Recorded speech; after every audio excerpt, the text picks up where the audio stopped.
Lord, thank you for this family of believers, a group of people that love. As I listened to the din of the ladies chattering down in the cell this morning, it was beautiful. So thank you, Lord God, for this opportunity to gather together in the name of Jesus Christ, whose people we are. He is our shepherd.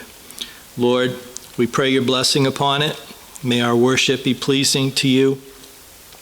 May our prayers go up like incense and dwell at the throne of grace. And Lord, may your words speak to our hearts this morning. May your Spirit speak to our hearts. In Jesus' name we pray. Amen.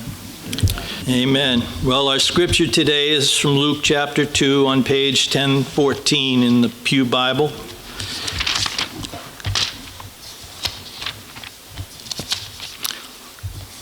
Luke chapter 2, verses 1 through 20. Thank you, Lord God, for your grace to us. Well, I think we have a pretty unique little church situation here. We're pretty real with each other, and it's a beautiful thing. And this week, I was with someone, and they asked me how I was doing, and I'm doing okay. And I was really I have a tough time this time of year. 3 sermons to do in 7 days, and I've got 6 grandkids and a wife who loves Christmas and cooking and having things happening in the house and people staying over. And of course, it's no adults that are staying over. It's all the duty and responsibility that they want as a Christmas gift taken away from them.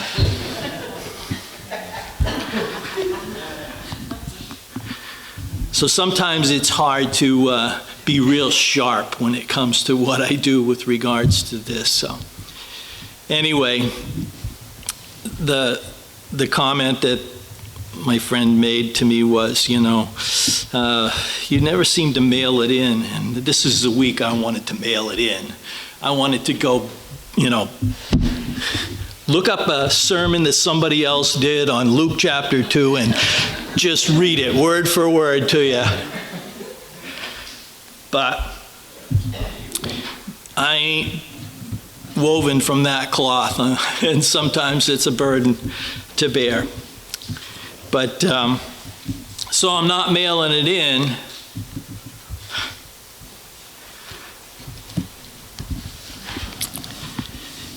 But I'm going to tell you, I ain't preaching a normal message here today. I'm just going to read this scripture, and I've got minimal notes, and I'm just going to say what comes to mind in the moment. So I pray for the Holy Spirit to lead and guide me, and I have been praying that for 3 or 4 days. So 1 through 20. In those days, Caesar Augustus. Oh yeah, wait a minute. One more thing. This was the important part of my preface. So I don't listen to Christmas music very often. I don't have to go far to hear it, so I get just enough. There was one station that played Grandma Got Run Over by a Reindeer. And for some reason, I started thinking about silly Christmas songs, and one that came to mind, and I couldn't remember who sung this song, but was it Opie Taylor? All I want for Christmas is my 2 front teeth, my 2 front teeth. Well, sometimes crazy thoughts come into my mind, and I thought, all I want for Christmas is not to have to preach. It's not to have to preach. It's not to have to preach.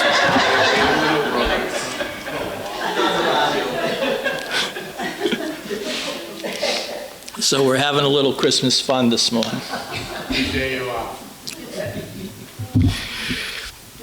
So in those days, Caesar Augustus issued a decree that a census should be taken of the entire Roman world.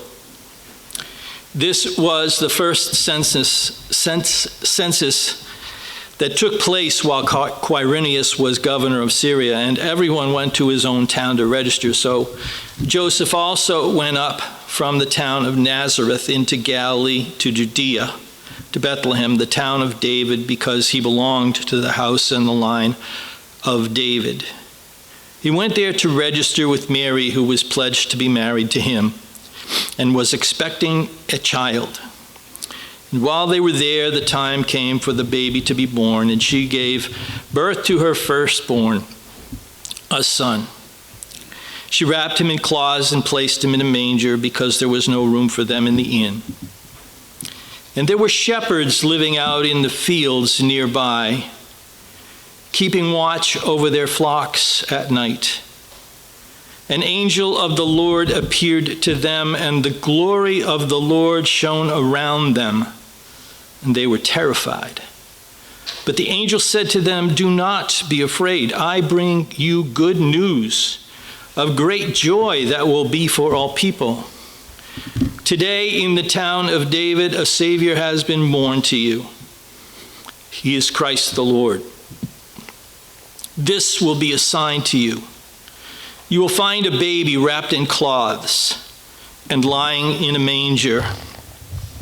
And suddenly a great company of the heavenly host appeared with the angel, praising God and saying, "Glory to God in the highest, and on earth peace to men on whom his favor rests." And when the angels had left them and gone into heaven, the shepherds said to one another, "Let's go to Bethlehem and see this thing that has happened, which the Lord has told us about." So they hurried off and found Mary and Joseph and the baby who was lying in the manger.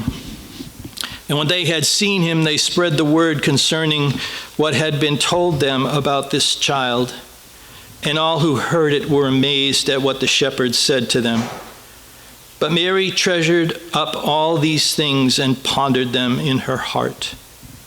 The shepherds returned, glorifying and praising God for all the things they had heard and seen, which were just as they had been told. Well,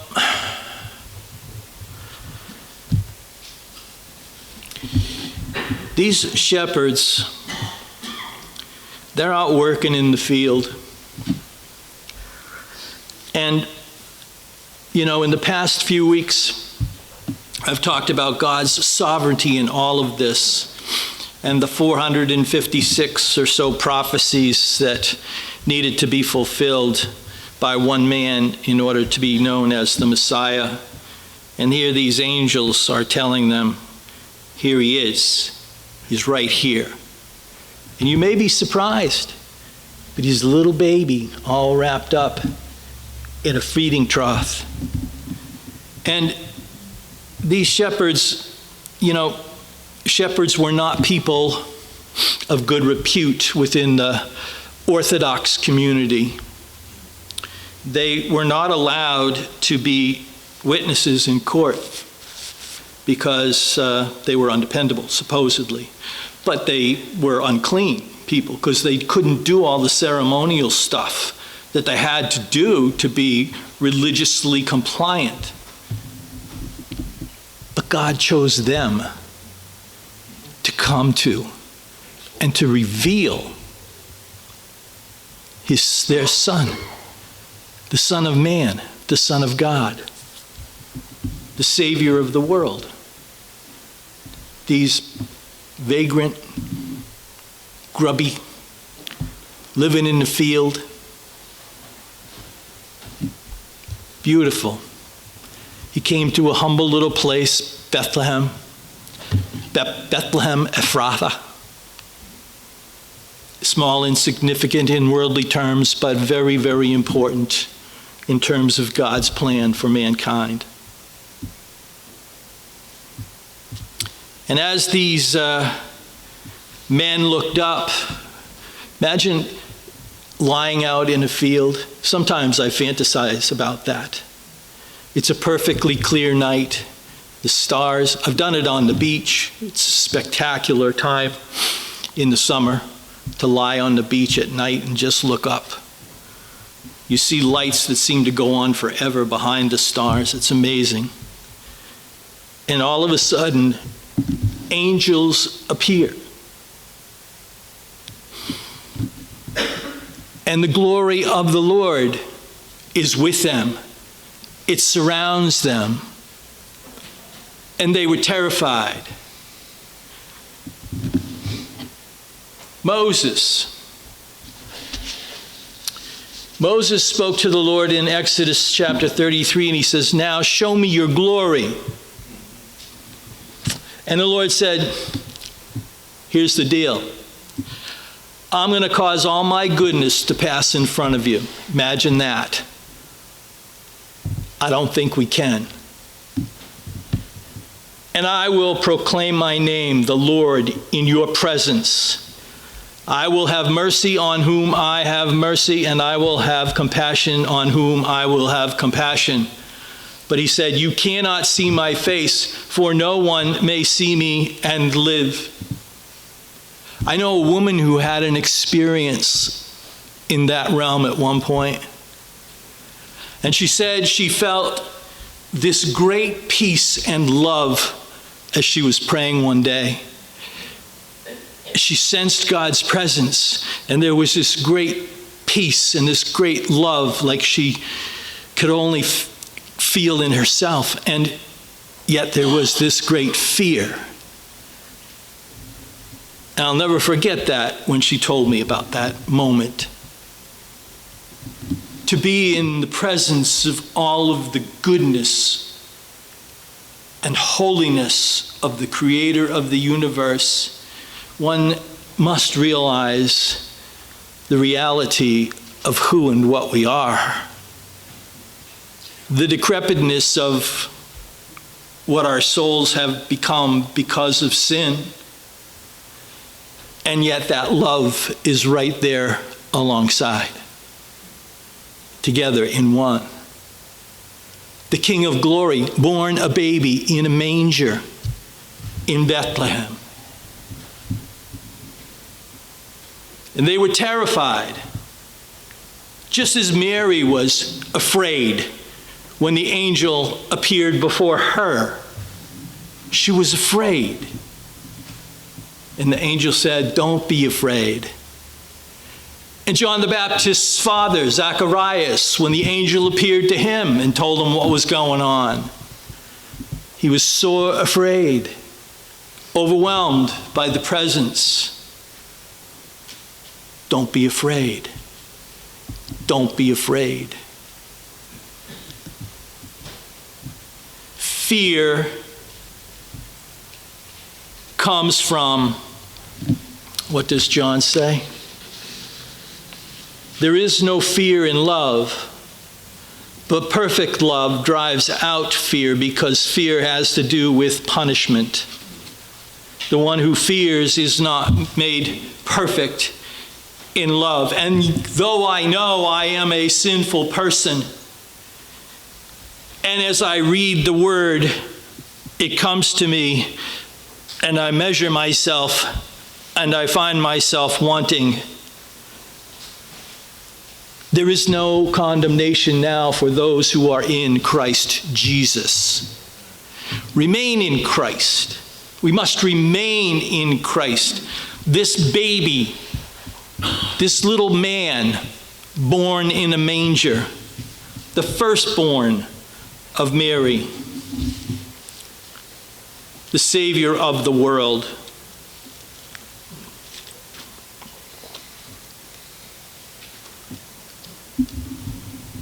And this all goes back to the Garden of Eden when they disobeyed. That's our hereditary traits. That's where they come from. Then the man and his wife, after they had eaten the fruit,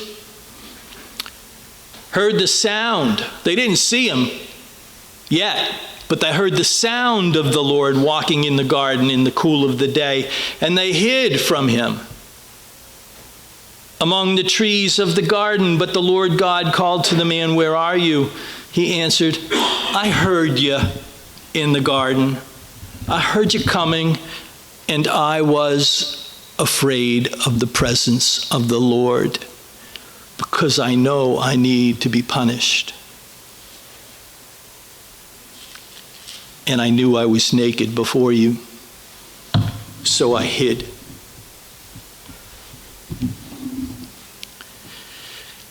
Isn't that the way? We don't want to be known.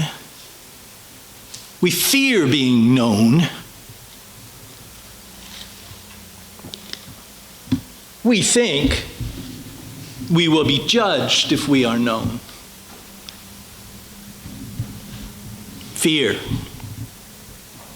And the angel said, do not be afraid. Do not be afraid.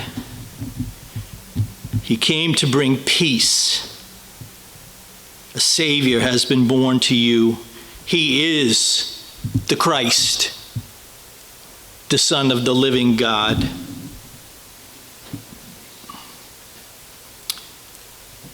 There's a Bible commentator, a Scottish minister. He said,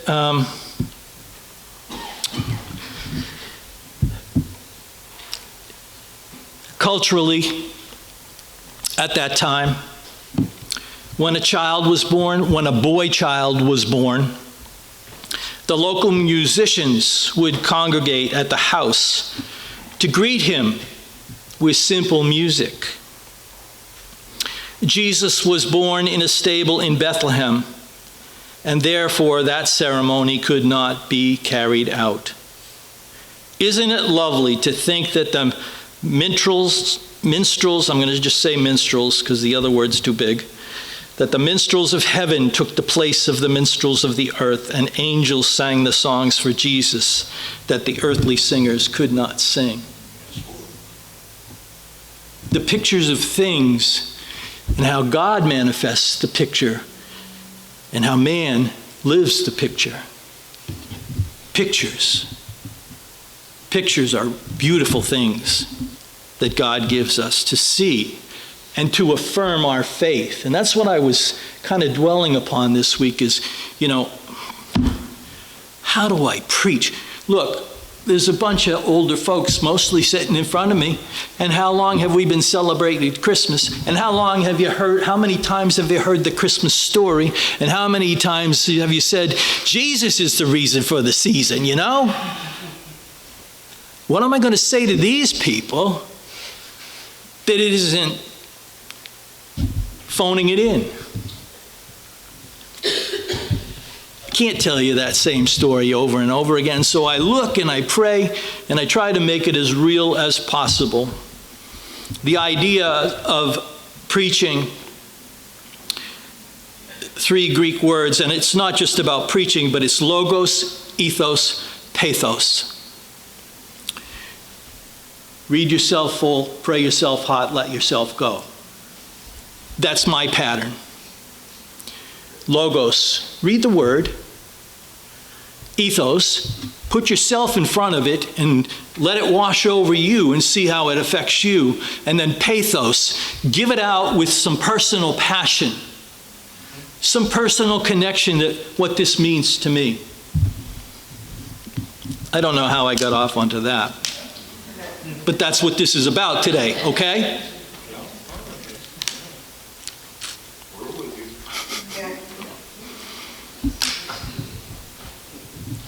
And so Jesus, he came as a baby. And another thing about the shepherds is this sign business.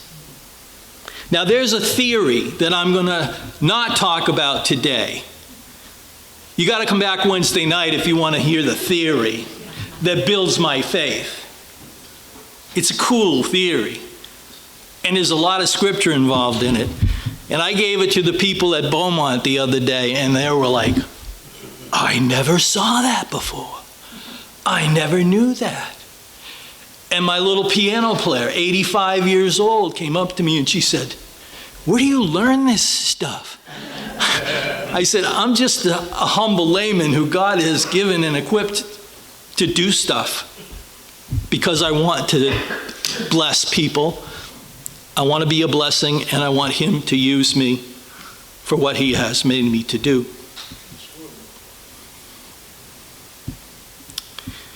There was a European monarch. Yeah, so you got to come back Wednesday if you want to know the whole thing. About the sign. The sign of a baby wrapped in swaddling clothes. Culturally, this is not an unusual thing for loving parents who wanted to take care of their child to wrap them up in swaddling cloths.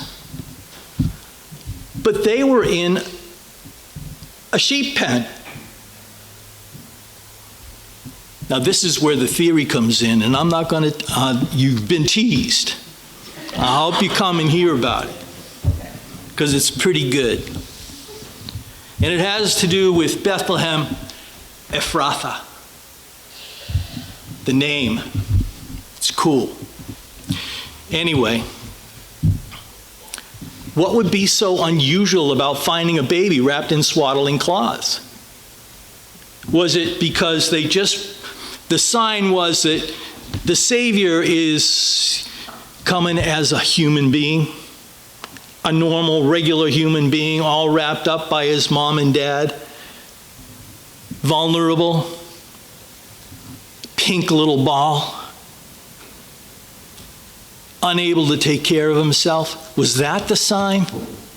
Was there something more to those swaddling cloths? Could be. Tune in Wednesday. And so they verified that this was the child. Quite unusual to find him there. Quite unusual to find that he was a person, a man. Again, back to Reverend Barclay. There was a European monarch who worried his court by often disappearing and walking incognito among his people. When he was asked not to do so for his security's sake, he answered, "I cannot rule my people unless I know how they live." It is the great thought of the Christian faith that we have a God who knows the life we live because he too lived it and claimed no special advantage over ordinary people. 2 Corinthians 8:9. For you know the grace of our Lord Jesus Christ, that though he was rich, yet for your sake he became poor, so that you through his poverty might become rich. We received the greater gift, greater than silver, gold, frankincense, myrrh, greater than any worldly gift, because what we have is a gift that doesn't expire, doesn't go away, doesn't get used once, and cannot be replenished. No, we are sealed with a promise of an inheritance of life that has no death, that has no sickness, that has no illness, that has no fear, that has no sin. That we are washed and cleansed by the precious blood of the Lamb. Are you washed in the blood of the Lamb?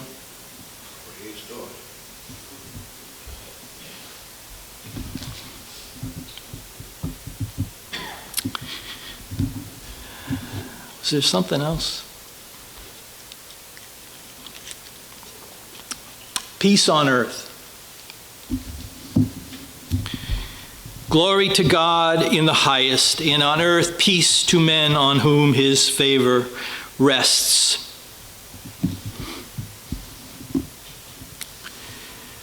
The peace that Jesus brings is not a peace that descends upon the earth and calms all the souls.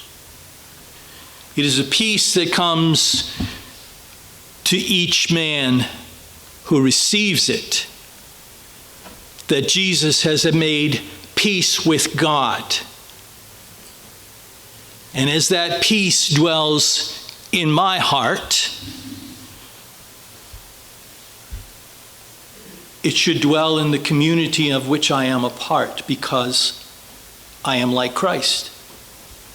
I am Christ-like because he is in me, and I yield to him through his word. And as I do that, Abraham Lincoln had a handle on this stuff. You know, peace comes first to the person, then to the world. Peace comes first to the mother and the father, and then to the children, and then to the bigger family, and then to the community. And that is what we receive, is that kind of peace, which we proliferate through our interactions. Love one another as I have loved you, he said. And all of 1 John is about love. God is love. Those who live in God love as God loves, because Christ is in us. And that is how we know we are his.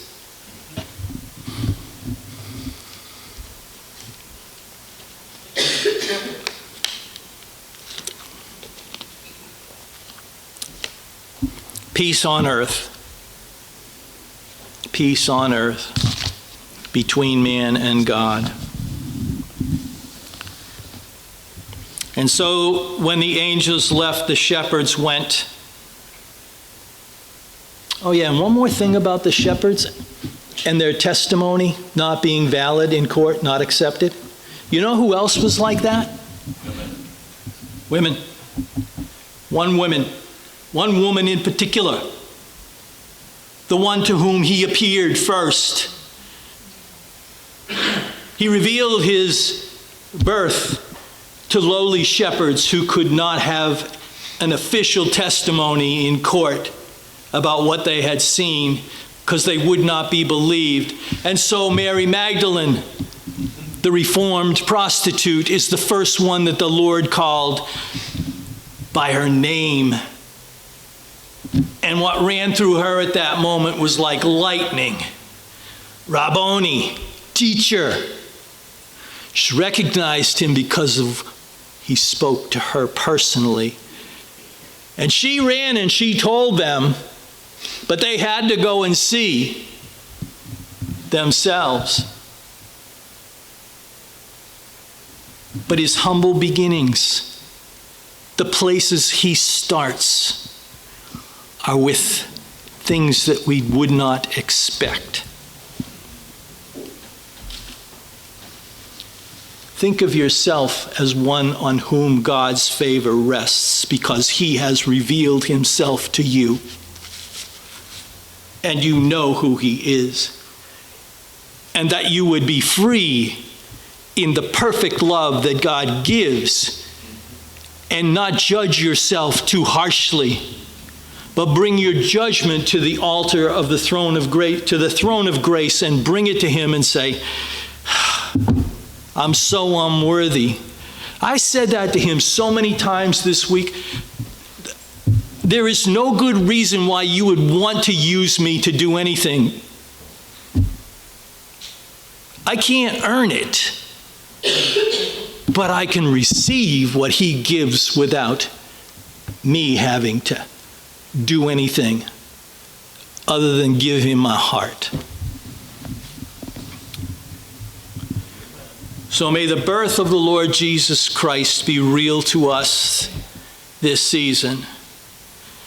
And the freedom, forgiveness, and grace and love that he has for us embrace us as part of our real life experience as we pray and humble ourselves before him and just thank him for what he gave up to be able to give to us that which we could not attain on our own. Amen? Amen. Well, thank you, Lord, for those words. And now, Heavenly Father, we thank you for your love. May it live and flow through us. Lord Jesus, we thank you for your grace and your kindness and your forgiveness and what you have done for us. And Holy Spirit, we ask you to come and dwell in us with a reality that we can understand and appreciate. Bless us this season where Jesus is the reason, that we might testify through loving as you have loved us. In his name we ask this and pray, and all God's people said, Amen.